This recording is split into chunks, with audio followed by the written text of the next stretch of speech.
In the cutthroat world of professional football, stories of meteoric rises are common. But few compare to that of Carlos Silva, a Brazilian striker whose talent seemed to appear from nowhere, captivating fans and clubs alike.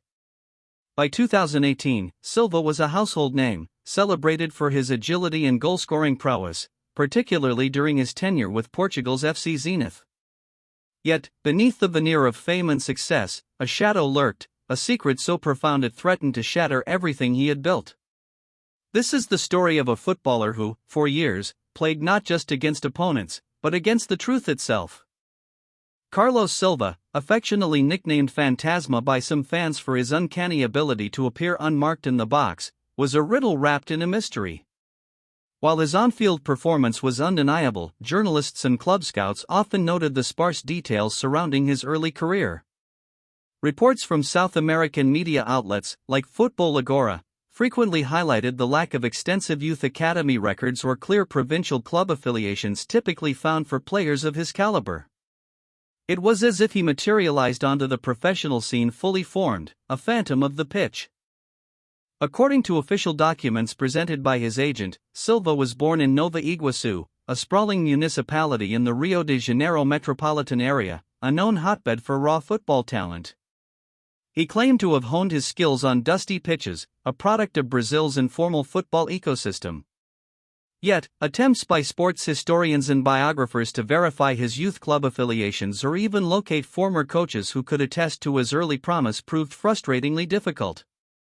The official narrative, while compelling, began to feel strangely incomplete, a carefully constructed facade.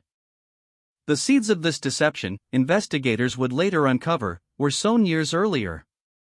In 2008, a genuinely promising youth footballer named Carlos Eduardo Silva, also from Nova Iguaçu, disappeared without a trace after a severe knee injury seemed to end his nascent career. Reports from local police, though cursory at the time, suggested he had simply vanished, a common tragedy in communities facing economic hardship and lack of opportunity. This forgotten incident would become the bedrock of the most audacious identity fraud in football history. The man who would become the famous Carlos Silva was, in reality, Mateo Reyes. Born in 1989, 2 years earlier than the real Carlos, Mateo hailed from a particularly impoverished favela in Rio, with no discernible talent for football. Local community leaders, interviewed by O Globo in 2021, described Mateo as bright but desperate, lacking any real prospects. He saw the world of football as his only escape, a golden ticket he felt entitled to, regardless of the ethical cost. His ambition, it seems, was matched only by his cunning. Sources close to the eventual investigation, speaking anonymously to The Athletic, revealed that the fraud was not a spur-of-the-moment decision. It was a calculated, multi-year endeavor. Mateo reportedly spent months researching the real Carlos Eduardo Silva, meticulously gathering details about his family, his brief football career, and his disappearance. The goal, to create a new, undeniable past for himself. This intricate planning suggests a deep understanding of the loopholes within Brazil's identity verification systems and the global transfer market. The cornerstone of Mateo's new identity was a set of falsified documents. Birth certificates, youth academy letters, and even a new passport were allegedly procured through a network of corrupt officials and fixers in Rio. Brazilian Federal Police, in their 2021 report, confirmed the existence of a sophisticated document forgery ring that Mateo Reyes had utilized. The sheer audacity lay in replacing one life with another, in plain sight, leveraging the anonymity that large, sprawling cities and bureaucratic inefficiency often provide. With his new identity firmly established, Mateo, now Carlos Silva, began his football journey. His first professional contract was signed with Etoile FC, a modest club in Brazil's lower divisions. According to club president Ricardo Mendes, interviewed by ESPN Brazil, Silva arrived with glowing, albeit vague, recommendations. His performances were solid, if not spectacular, enough to justify his place in the squad and keep the dream alive. This initial phase was crucial, it allowed him to embed his false identity within the professional system. For years, Carlos Silva continued to play the part. He was never the most gifted player, but his commitment and tactical awareness compensated for any lack of innate flair. Crucially, he learned to manage scrutiny. He avoided deep personal friendships within the team and deflected questions about his past with practiced ease, often citing a difficult upbringing. This calculated distance, while protecting his secret, also fueled the phantasma mystique. He was a puzzle, and football, ironically, offered the perfect stage for his performance. The true test came in 2017 when Carlos Silva secured a transfer to FC Zenit, a prominent club in Portugal, known for its rigorous scouting. This was a significant leap, placing him under the international spotlight. According to Zenit's former sporting director, João Costa, Silva's agent presented an impeccable dossier. All documents appeared to be in order. The transfer, valued at an estimated €5 million, cemented his status as a legitimate international player, further embedding the fraudulent identity at the highest levels of the sport.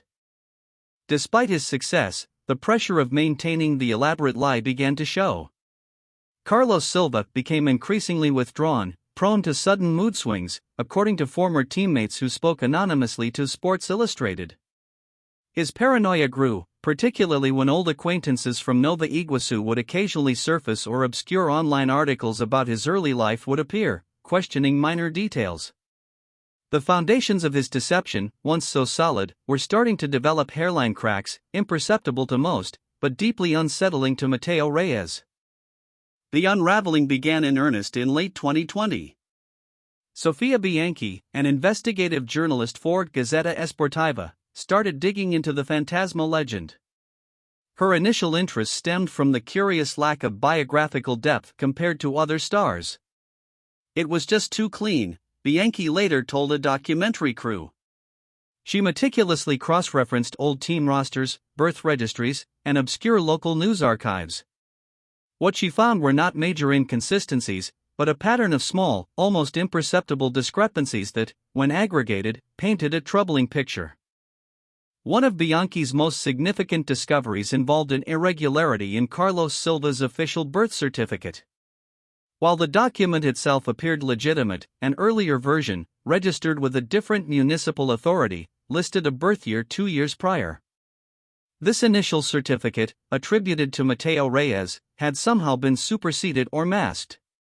This detail, unearthed in dusty archives, provided the first concrete link between the successful footballer and a completely different individual, suggesting a deliberate alteration of historical records. As Bianchi's investigation deepened, she located Roberto Almeida, a retired youth coach from Nova Iguaçu. Almeida had briefly coached the real Carlos Eduardo Silva before his disappearance. When shown a photo of the famous Carlos Silva, Almeida paused. "He looks similar, yes," Almeida told Bianchi, as reported in her 2021 exposé, "but that's not the same boy.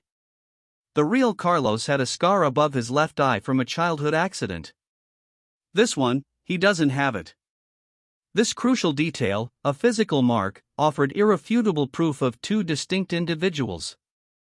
Armed with a mountain of evidence, Sofia Bianchi, accompanied by representatives from the Brazilian Football Confederation, confronted Carlos Silva in March 2021. The meeting, held discreetly in Lisbon, was reportedly tense. According to sources within the BFC, when presented with the photographic evidence and conflicting birth records, the facade finally began to crumble. The celebrated footballer, under immense pressure, initially denied everything, but the weight of years of deceit was palpable in the room. After hours of interrogation, the truth finally emerged. Carlos Silva broke down and confessed everything. His real name was Matteo Reyes. He recounted his desperate upbringing, the fortuitous discovery of the real Carlos Eduardo Silva's disappearance, and the meticulous process of stealing an identity to escape poverty. The confession, documented by BFC officials, sent shockwaves through the organization. It was an admission that would not only end his career but also tarnish the very fabric of fair play in football. On April 15, 2021, Gazzetta Esportiva published Sofia Bianchi's exposé, The Ghost Striker, Carlos Silva's Stolen Life. The story went viral globally, dominating sports headlines. Major news outlets like the BBC and CNN picked up the shocking revelation. The football world reacted with disbelief and outrage. Fans felt betrayed, clubs felt exploited, and governing bodies faced intense scrutiny. It was a scandal that transcended sports, becoming a potent symbol of ambition unchecked and systemic vulnerability. The consequences for Mateo Reyes, now stripped of his Carlos Silva identity, were swift and severe. He was immediately banned from all professional football by FIFA for a period of 15 years, a virtually career-ending sanction. Furthermore, Brazilian authorities initiated criminal proceedings for identity theft and fraud, which resulted in a prison sentence. FC Zenit's transfer fee was reportedly clawed back, and all of Carlos Silva's achievements, including awards and goals, were officially expunged from records. In the wake of the scandal, efforts were made to locate the family of the real Carlos Eduardo Silva. Tragically, it was confirmed that the genuine talent had passed away years earlier due to complications from his untreated knee injury and subsequent health issues, exacerbated by a lack of resources. The identity theft had not only exploited his name but also overshadowed his memory. The family, contacted by O Globo, expressed a mix of grief for their lost son and bewilderment at the elaborate deception that had utilized his identity. The Fantasma scandal forced FIFA and national federations to re-evaluate their player verification processes. Stricter protocols for age verification, identity checks, and the cross-referencing of historical data were implemented globally. The incident highlighted how easily vulnerabilities in decentralized record-keeping could be exploited, especially across international borders. It was a stark, embarrassing lesson that while talent can be scouted, true identity demands rigorous, uncompromising scrutiny. The story of Carlos Fantasma Silva, or rather, Mateo Reyes, remains one of the most astonishing football frauds in history. It's a tale of desperate ambition, meticulous deception, and the extraordinary lengths one individual went to achieve a dream. But it's also a story of resilience, of a journalist's relentless pursuit of truth, and a stark reminder that in a world obsessed with heroes, sometimes the greatest stories hide the darkest secrets. The phantom may have been banished, but his ghost still haunts the beautiful game, a perpetual whisper about who we truly allow onto the field.